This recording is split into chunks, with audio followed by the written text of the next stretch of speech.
Applications of Gauss law, case 4. So we have seen already 3 cases. Case 4, electric field due to parallel charged infinite sheets. That is, this is one sheet, this is another sheet. Both are charged with positive charge and the other sheet is negative charge. So in the previous video we have seen about due to single sheet and a positive charge. Okay, in this case now we have two plates. One is positive charge, other one is negative charge. That's what is shown here. Okay, now we are going to consider 3 points.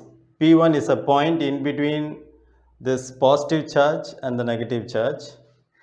P2 is outside these two plates, P2 and P3. Both are outside the parallel plates.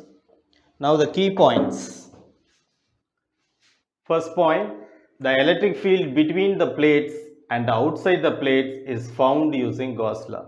So in this case we are going to apply Gauss law and we are going to find out electric field in between these two plates and the points outside the plate, this side and the other side. So we are considering 2 points, P2 and P3. Second point, the magnitude of the E vector, that is E field, electric field, due to an infinitely charged plane sheet is 1 by 2 sigma epsilon naught. This we have already derived, okay. So for single sheet, the electric field is given by 1 by 2 sigma divided by epsilon naught. Epsilon naught is a constant and sigma is the surface charge density, which is del q by, if it is going to be a small, infinitesimally small element, del q by del A, area, that is charge divided by area. Third point, at the points P2 and P3, now we are considering P2 and P3. The electric fields due to both plates are equal in magnitude and opposite in direction. As a result, E vector, electric field at a point outside the plate is 0. So how we get this 0? So now consider this point P2. From minus del, the distance is this much. And because of this, you have some field.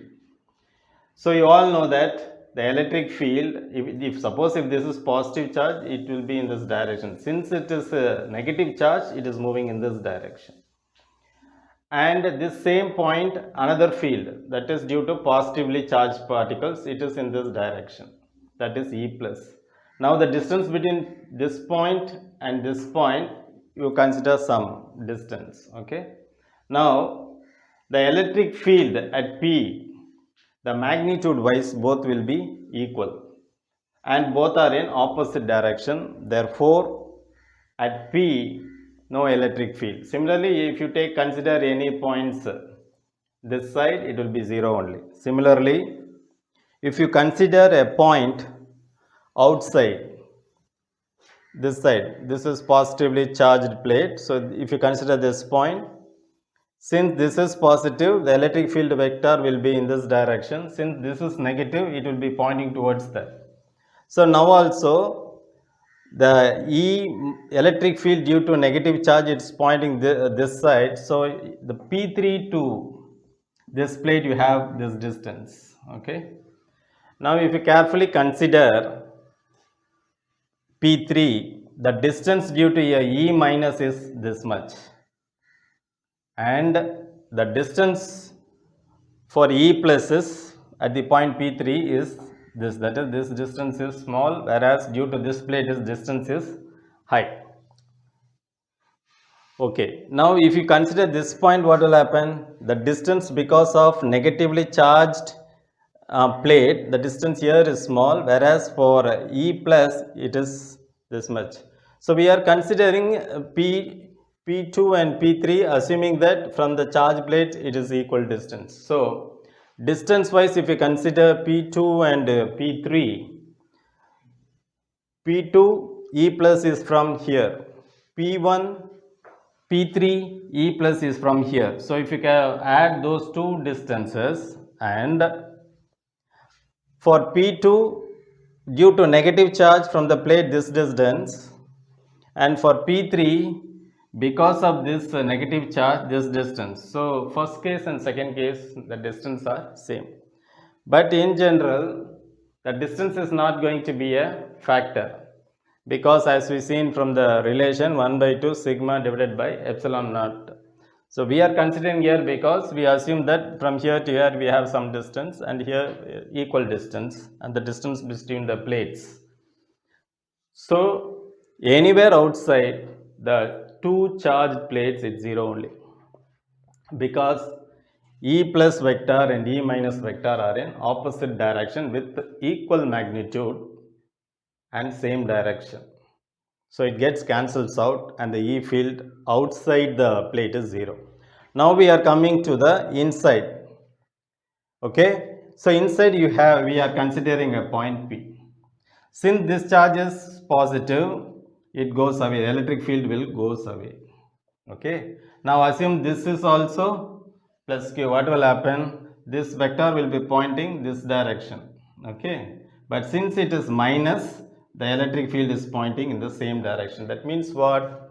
At P1, electric field due to positive charge and due to negative charge is in the same direction. That means we have to add the two magnitudes together, due to positively charged plate and due to the negatively charged plate. So inside the plate, so we have considered the outside, and it is found to be 0 everywhere. Now inside the plate, what happens is, for due to this positive charge, you have sigma divided by 2 epsilon naught, and for this plate with negative charge, we have sigma divided by 2 epsilon naught. Why this plus? Because both the electric field E plus and E minus is in the same direction. And how we got this formula? We have already derived for single sheet positive charge with positive charge, and we got the result as 1 by 2 sigma divided by epsilon naught. Now we are considering two sheets, therefore we are clubbing together, we are adding, so finally we will get sigma divided by epsilon naught. Now this is the electric field inside, but epsilon naught is a constant. We have only sigma. Sigma is what? Surface charge density. That is, you have del Q. If it is going to be very small, del Q by area, del A. But if you are considering the entire plane, it will become Q by A. Okay, that means what? Area is going to be constant for the plates. Nothing is going to change. That means the electric field directly proportional to the charges. That's the meaning. So in order to find the electric field inside the two parallel plates, that electric field inside is directly proportional to the charges in the positive plate as well as in the negative plate, total number of charges. That's all about electric field due to parallel charged infinite sheets.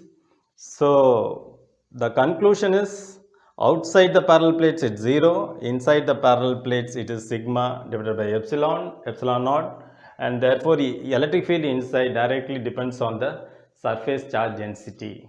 Thank you for your attention. Thank you. Nandri.